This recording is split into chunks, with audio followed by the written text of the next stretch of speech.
tal? ¿Cómo están? Bienvenidos a otra clase de Nombres de Cristo. Vamos a iniciar, así que te invito a que cierres tus ojos, inclines tu cabeza, oramos. Padre, muchas gracias por la oportunidad de tener este tiempo.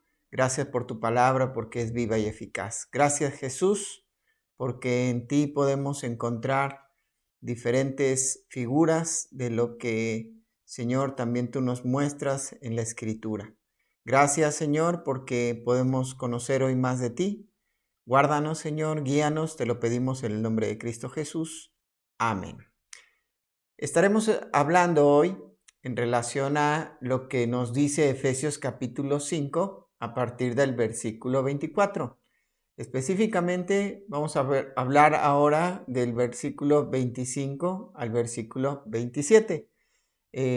Ahora vamos a ver la figura de Jesús como el esposo. La semana pasada hablamos del novio y ahorita vamos a meternos más en ese tema. Dice la Escritura así: maridos, amad a vuestras mujeres, así como Cristo amó a la iglesia y se entregó a sí mismo por ella, para santificarla, habiéndola purificado en el lavamiento del agua por la palabra, a fin de presentársela a sí mismo una iglesia gloriosa, que no tuviese mancha, ni arruga, ni cosa semejante, sino que fuese santa y sin mancha.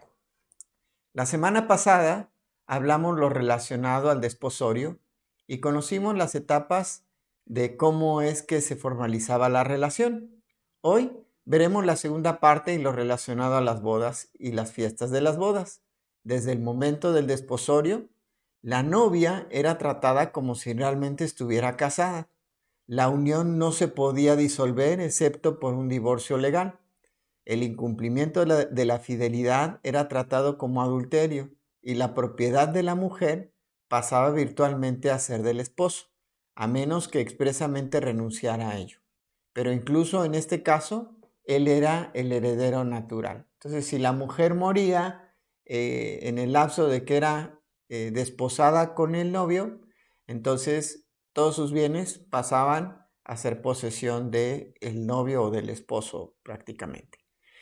Vamos entonces a ver algunas otras etapas. La semana pasada hablamos del momento del desposorio y vimos que entonces el novio prácticamente en algunos casos por 12 meses, que prácticamente era lo que se hacía en todos los compromisos o los desposorios, trabajaba para preparar la casa donde ellos iban a vivir y mientras la esposa iba preparando sus vestidos.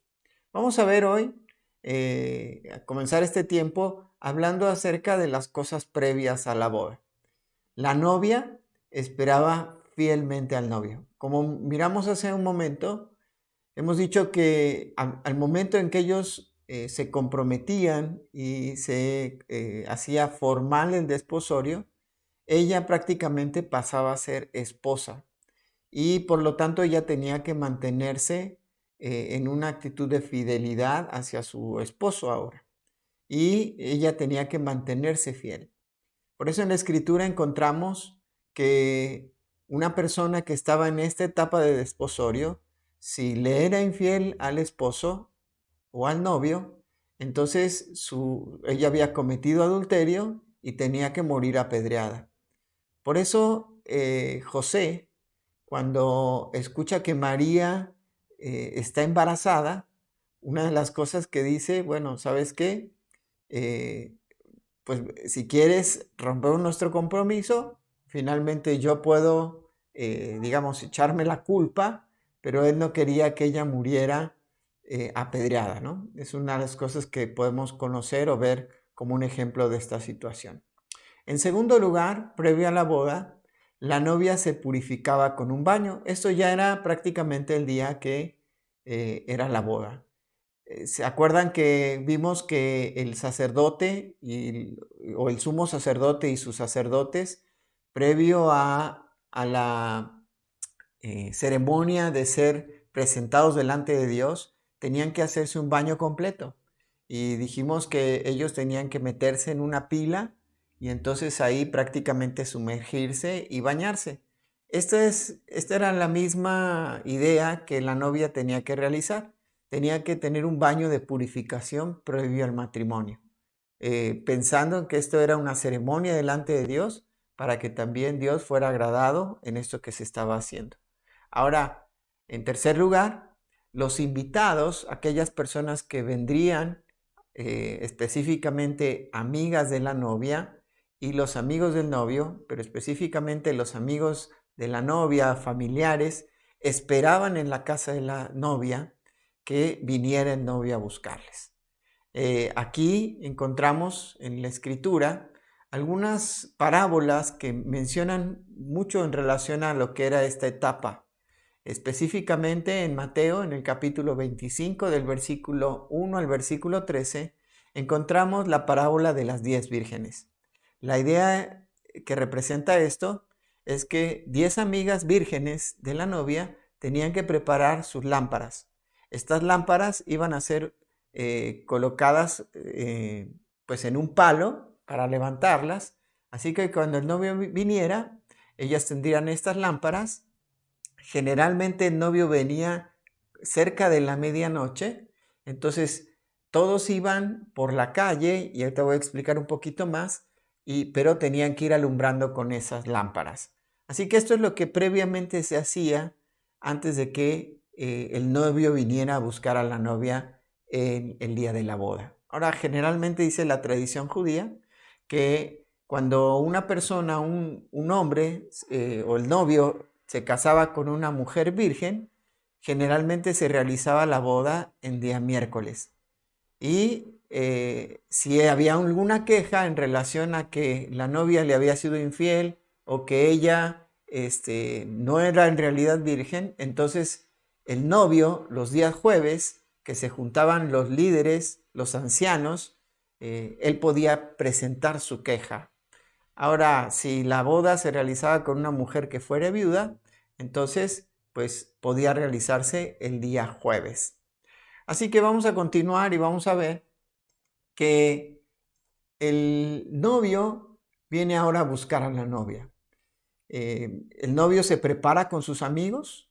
Generalmente él iba a buscar a la novia acompañado de sus amigos, iba caminando por la calle, y previamente a que el novio llegara a casa de la novia, venían diferentes personas anunciando que ya viene el novio. Venían anunciando para que se preparen que venía el novio. Ahora, por eso en la parábola de las 10 vírgenes, ahí menciona algo muy interesante, porque dice que nadie anunció que el novio venía. Que en este caso, en el caso de Jesús, cuando venga a buscar a su novia, que es la iglesia, nadie vendría a buscar, a anunciar más bien su venida o su llegada. Pero en la boda judía generalmente se hacía así. Venían y anunciaban que ya venía el novio, entonces todos se preparaban, y cuando el novio venía a buscar a la novia, entonces todos, ahora sí, todos juntos, salían gozosos de la casa de la novia hacia el lugar que el novio había preparado, que ya sea una casa nueva o una casa que él había preparado específicamente para ellos, o en algunos momentos podría por tiempo o por un momento o de manera temporal más bien, podría ocupar una habitación en la casa de sus padres. Pero el principio era que dejaría el hombre a su padre y a su madre y se uniría a su mujer y serían una sola carne. Así que generalmente era que él preparaba una casa y ahí se iban juntos. Entonces ellos prácticamente a la medianoche iban todos juntos cantando, gozándose en ese trayecto, en ese camino, tocando instrumentos y danzando. Era un momento de gozo en el cual ellos se dirigían hacia la casa del novio. Así que la escritura también nos dice que pronto el novio nos vendrá a buscar.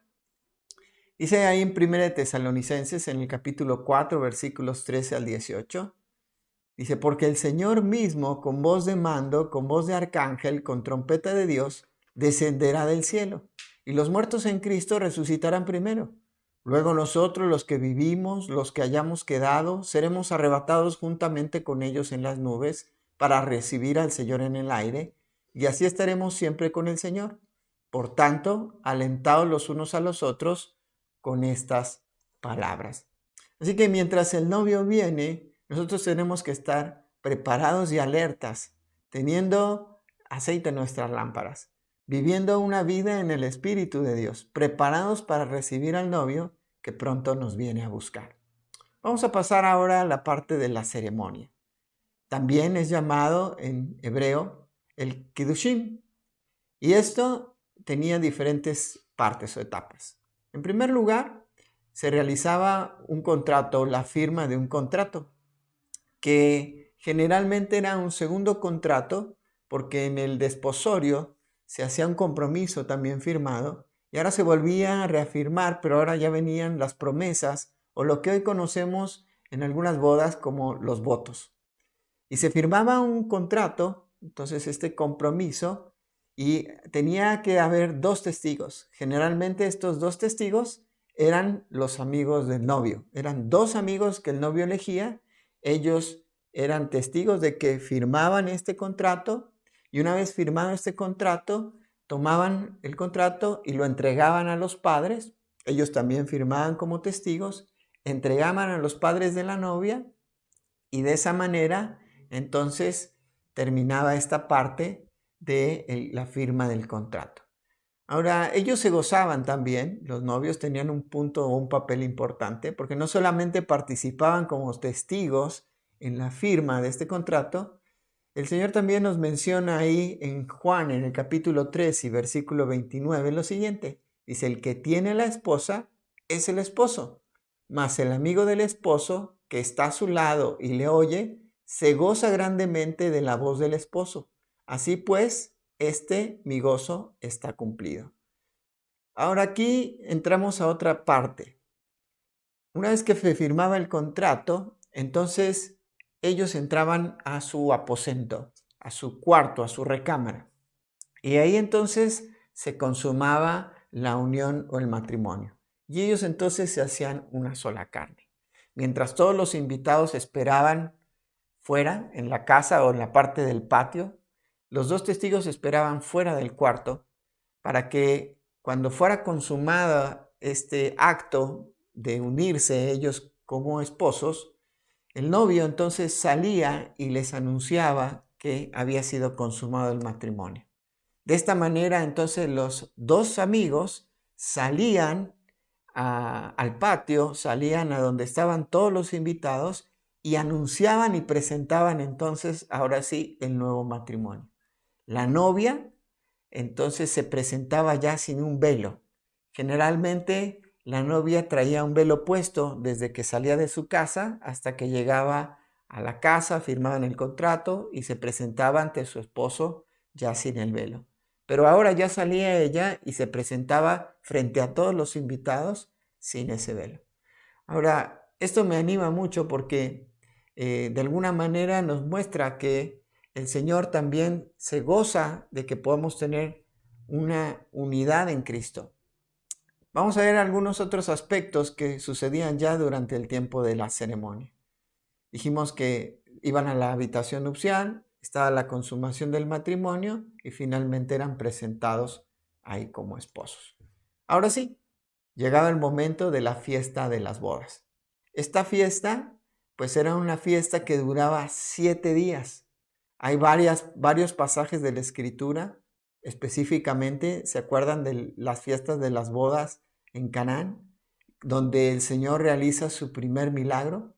Él había ido con sus discípulos y estas fiestas duraban esos 7 días. Por lo tanto, se necesitaba bastante agua por los rituales mismos de purificación que ya hemos visto y estudiado en el libro de Levítico.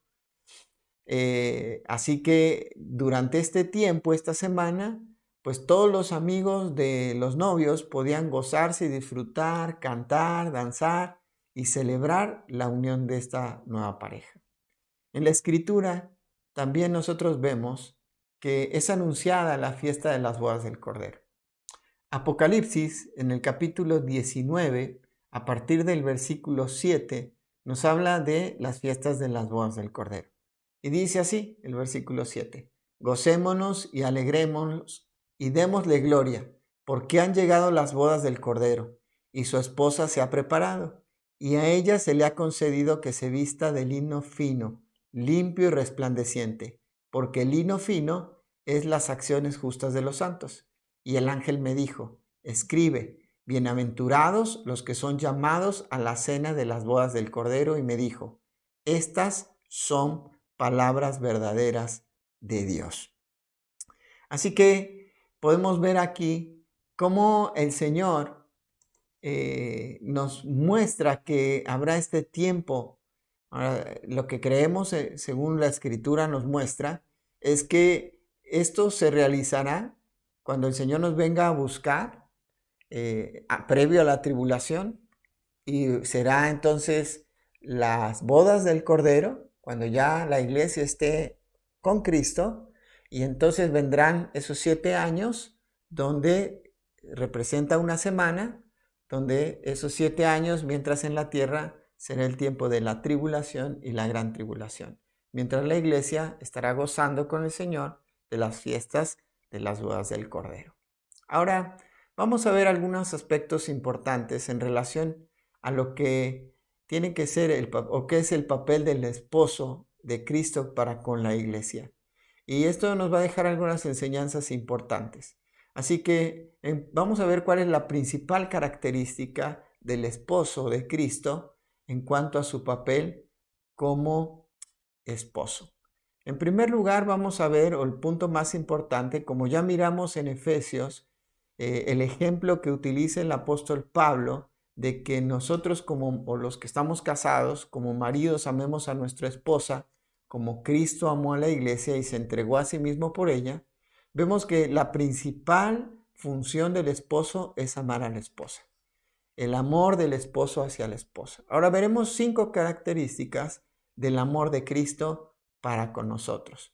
En primer lugar, vamos a hablar del amor de Cristo como un amor eterno. El apóstol Juan, en el capítulo 13 de su Evangelio y versículo 1, en la última parte, previo a que el Señor le lave los pies a sus discípulos, dice que como había amado a los suyos que estaban en el mundo, los amó hasta el fin. Y aquí podemos ver que este es un amor que es eterno, que no termina, que no tiene un límite. Aquí me resulta algo muy interesante porque esto no nos motiva en relación a lo que es su amor, a pensar en algo que va a terminar. Tal vez humanamente en el matrimonio hay cosas que van a ir cambiando. Hay expectativas que a veces uno va teniendo. Sin embargo, nuestras expectativas en relación a la persona de Cristo no pueden cambiar.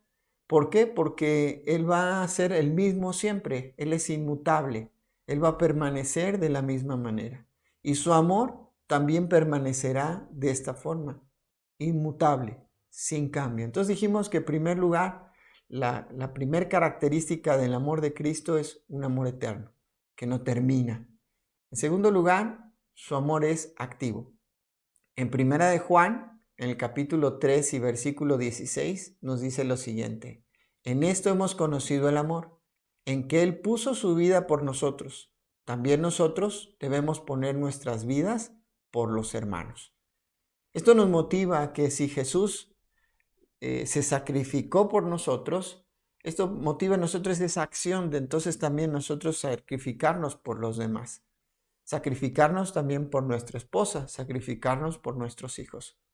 A veces nos cuesta mucho porque por naturaleza nosotros somos egoístas. Ahora esto no nos justifica, pero nos ayuda a entender mejor que a veces a nosotros nos cuesta. Por eso tenemos que dejar que Cristo sea quien domine y controle también nuestra vida. Ahora, pensando que este amor es activo y que produce esto en nosotros, también nos tiene que motivar y animar en nuestra relación con Él. En tercer lugar, vamos a encontrar que otra característica del amor de Jesús, y es que es un amor puro. El apóstol Pedro, en su primera carta, en el capítulo 1 y versículo 22, nos dice lo siguiente: habiendo purificado vuestras almas por la obediencia a la verdad, mediante el Espíritu, para el amor fraternal no fingido, amaos los unos a los otros entrañablemente de corazón puro. Así como el amor de Dios no es fingido, nuestro amor también no tiene que ser fingido, sino tiene que ser puro. totalmente puro. Ahora, esto me encanta porque el Señor no finge amarnos. El Señor nos ama verdaderamente. No hay mentira en esto. Esto nos tiene que motivar también, realmente a amarlo a Él como Él nos ama.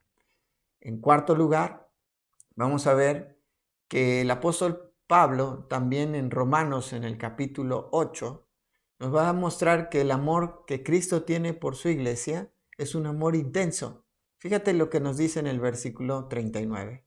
Ni lo alto, ni lo profundo, ni ninguna otra cosa creada nos podrá separar del amor de Dios que es en Cristo Jesús, Señor nuestro.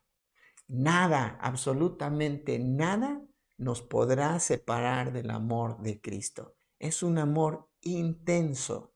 Es un amor que realmente está para nosotros. Es un amor que a pesar de lo que somos, Él nos lo sigue demostrando. Y en último lugar, podemos entonces ver otra característica del amor de Cristo que nos expresa el apóstol Pablo en su carta a Tito en el capítulo 3, versículos 4 y 5, y es que es un amor inagotable. Dice ahí, nos salvó por su misericordia, por el lavamiento de la regeneración y por la renovación en el Espíritu Santo, el cual derramó en nosotros abundantemente por Jesucristo nuestro Salvador. Qué hermoso concepto podemos ver ahora. Un amor de parte del Señor Jesucristo que no se termina. También la palabra misericordia es traducida como amor, como un amor profundo de parte de Dios.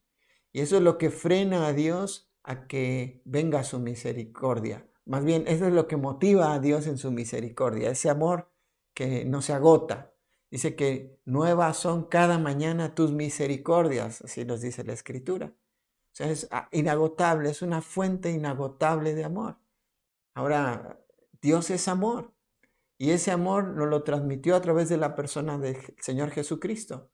Hemos estado memorizando Romanos capítulo 5 y dentro de lo que memorizamos vimos que el Señor nos ha dado esperanza. Y esa esperanza, dice, no nos avergüenza, porque el amor de Dios ha sido derramado dentro de nosotros por el Espíritu que nos fue dado. Y es ese amor inagotable. Entonces nosotros, al tener el Espíritu Santo, esas arras, ese anillo de compromiso en nuestras vidas, nos motiva a también nosotros poder tener un amor inagotable. Ahora, estas verdades importantes en relación al amor nos tienen que realmente colocar en nosotros un peso y una carga por amar a Jesús como Él nos ama a nosotros. Ahora, esto nos tiene que llevar a reflexionar también en lo siguiente. La Escritura jamás nos pide que nosotros nos enamoremos de Cristo. El Señor tampoco nos dice, enamórense de mí. Es diferente, ¿verdad? El Señor nos pide, ámenme. Y eso es lo que nosotros debemos de hacer. El amor es una decisión. El amor no es un sentimiento. El amar no es un sentimiento, ese es enamoramiento. Y aquí realmente tenemos que estar convencidos de lo que tenemos que hacer. Sabes, en la etapa tal vez del noviazgo, a diferencia de Cristo como el novio, en nuestras vidas, tal vez nosotros presentamos lo mejor de nosotros y después cuando viene el matrimonio, muchas cosas son diferentes. Ahora, no es porque una persona cambie o no, tal vez es porque no nos conocimos en profundidad y tal vez es porque cada uno de nosotros tuvimos una expectativa diferente de la persona. Ahora, en relación a Cristo, como el novio y como el esposo, nosotros sí podemos tener expectativas reales en Él. Nuestras expectativas tienen que estar puestas en lo que Él es. Por eso necesitamos conocer su palabra. Porque como iglesia necesitamos tener esa seguridad de que realmente Él nos ama y que Él no va a cambiar. Esto no es una causa de motivación y de gozo a tu corazón. Ahora, tal vez tú todavía no has creído en Cristo como tu Salvador personal. Y este es un buen momento para que tú puedas creer en Él, para que tú puedas venir a Él arrepentido por tus pecados. ¿Qué es lo que impide tener una relación con Cristo? Así que arrepiéntete de tus pecados, ven a Jesús, pídele que Él te limpie, te salve y sea tu único y suficiente Salvador y el Señor en tu corazón. Esta es una hermosa oportunidad para que tú tomes un compromiso con Cristo, firmado por testigos, que tú has decidido amarle por siempre. Él te promete amor eterno, inagotable, puro, intenso, un amor activo, un amor que realmente no tiene comparación con lo que el mundo te ofrece. ¿Qué es lo que vas a hacer? Ahora quiero terminar con lo siguiente. A diferencia de cualquier otra historia de Disney o de alguna película, nosotros podemos decir sí. Y vivieron felices por la eternidad.